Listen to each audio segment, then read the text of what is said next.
Dude, she is crazy. Let's look at Natalie Harp, dude. You know what's weird, though, guys? I don't believe that Trump is having an affair, okay? I don't, because I don't believe Trump's fucking penis works anymore. I think that shit is like a lump of coal in a wet tube sock. But I do believe that she may be like his, his if he could get it up piece. And she seems like she is psychotically, like madly in love with the guy. Dude, oh, she straps on, doesn't she? Dude, she straps. I bet she does, dude. She wears it. She wears it, guys. Her nickname, he calls her Peggy. Yes, Natalie Peggy Harp. We're learning more about the White House aide who's garnered a lot of interest since details of her relationship with the president came to light in the new book, Regime Change, by 𝗤𝗍𝗄𝗎 and Jonathan Swan. Her name is Natalie Harp. Her title is Special and Executive Assistant to the President. He reportedly told the White House staff that she was, quote, the only one who loved him as much as his wife and kids. Jesus. Good evening. I'm Natalie Harp, a formerly forgotten American from California. Her name is Natalie Harp. Dude. She's a former host for the far-right network One America News. And today, at just 34 years old, looks considered one of psycho. President Donald Trump's closest personal assistants. She's just totally devoted to him. In Oval Office meetings, she sits on the chair at the side of the room with her laptop open. Harp is known for toting around a portable printer and printing stacks of papers and positive press for President Trump on the spot. She's become known as the human printer. Trump basically just says, Natalie, get me this, or he's, Google this. In their new book, Regime Change, New York Times reporters Jonathan Swan and 𝗤𝗍𝗄𝗎 also report on letters that Harp has left for Trump. Swan described them as odd, adoring, and intimate. She has written him numerous letters that she's left for him, including one that says, you are all that matters to me, or some version of that. Raised the eyebrows of the Secret Service during the campaign. Dude. Some of these letters that were left in some of his private quarters. According to Regime Change, Trump's chief of staff, 𝗙cy 𝗹𝗶𝗹𝗀, asked, "Where am I?" upon learning about the letters.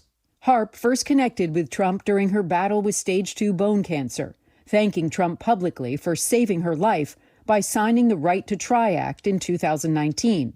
She claims that allowed her to receive experimental cancer treatment. I'm not dying from cancer anymore thanks to President Trump. I'm living with cancer. She shared her story and credited Trump again at the 2020 Republican National Convention. So that must be the like linchpin, right? That like she was gonna die of bone cancer, and Trump swoops in and like white knights that shit and saves her life, and now she's like just spun. You know what I'm saying? She is like spun out. I mean, she already has like the sort of Bible eyes looking. She worked for One America News, so you know she is whacked out. And now she's like living with cancer in, more ways than one. I wouldn't be alive today if it wasn't for you. They didn't give me the right to try experimental treatments, Mr. President. You did. And without you, I'd have died waiting for them to be approved. The Washington Post has raised questions about her claims. In Regime Change, the authors report that Harp stays late into the night at the White House when President Trump is often active on social media. Natalie Harp is one of the people who took over posting duties to the president's Truth Social post in this term, and that makes her fairly significant. In May, the Wall Street Journal reported that Harp has frustrated some White House officials because she typically doesn't share draft posts with the Chief of Staff's office, communications aides, or national security officials. Because how like they talked about how Trump doesn't sit there and fucking hand tweet, okay? But he will like verbally say a tweet, and then they'll print it out for him and he'll look at it and approve it. And so she must be running around with her little laptop and her printer. That's so weird. And yes, I'd be willing to bet that this is the official diaper changer, boss. She's got in her back pocket, she's probably got some baby powder and a little bit of fucking lotion. You know what I mean? Maybe she gets in there and like, yo, Natalie, what's up? So my viewers have a couple questions for you. Number one, we're wondering if baby oil ever makes its way into the occasion. Do you have any? You don't want to answer that one? All right. Number two, hey, do you ever strap anything on? On those late nights, is there any kind of like, apparatus that maybe involves things that like vibrate and or shake? Hello? Dude, she hung up on me. All right, fuck you, Natalie. Bye-bye. So I'm gonna take that as a yes, guys. That in fact the apparatus is fully engaged. All right, just for the record, we're gonna take that as a yes. The paper also reported that Harp has told others she works for Trump and only listens to him. Soon after Trump began his second term, according to the authors of Regime Change, Trump told staffers that Harp was the only one who loved him as much as his wife and kids. Dude, and I mean, you see the resemblance, right? Right? I mean, we see the resemblance, don't we? Who does she look like, guys? Come on, dude, who does she look like? Yikes, dude. Again, bro, this guy, right? She looks just like Ivanka. Dude, she looks just like her. Same skinny, the exact same fucking body. Yes, like Kai too. Absolutely, dude. She's got the Trump fucking... I mean, I don't want to go into the horse face routine again. I don't want to have to go get a bag of carrots. But she definitely has that Trump Ivanka thing. Holy. All of you will go off and make money, Trump said. She'll never leave me. Oh my God. Listen to this shit, though, dude. Listen to this last quote here. Trump told staffers that Harp was the only one who loved him as much as his wife and kids. All of you will go off and make money, Trump said. She'll never leave me. Dude, she'll never leave me. That is so disturbing, dude. But dude, look at her. There's this one shot in here. This one. Dude, she is totally Ivanka. Oh my God, she'll never leave me.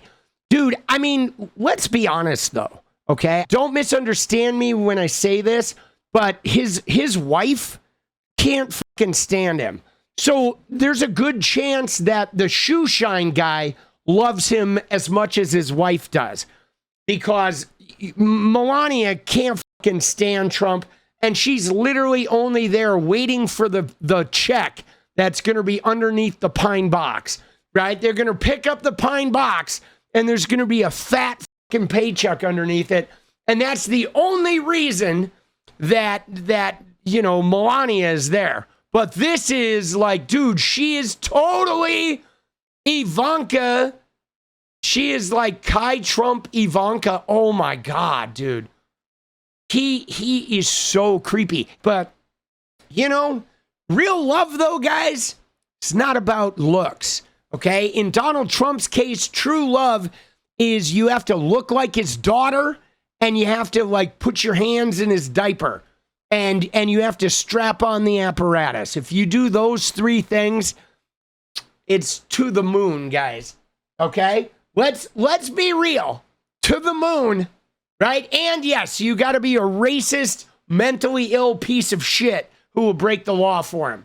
It is terrifying, provided we all live through it, right? I'm still waiting for Trump to hit the nuke button instead of the Diet Coke button. It is like a skit. Yes, we are living in the worst, most poorly written Saturday Night Live skit. A global Saturday Night Live skit. That is just like, please, like I wake up every day. You know what happens, guys? I wake up every day and I'm like, Uncle, And then I'm like, oh, fuck. Dude, fuck, I'm still here, dude. We got to go one more day. Dude, that's how I wake up every day. Just like screaming for a day. Dude, screaming uncle and hoping that somebody makes it stop, dude.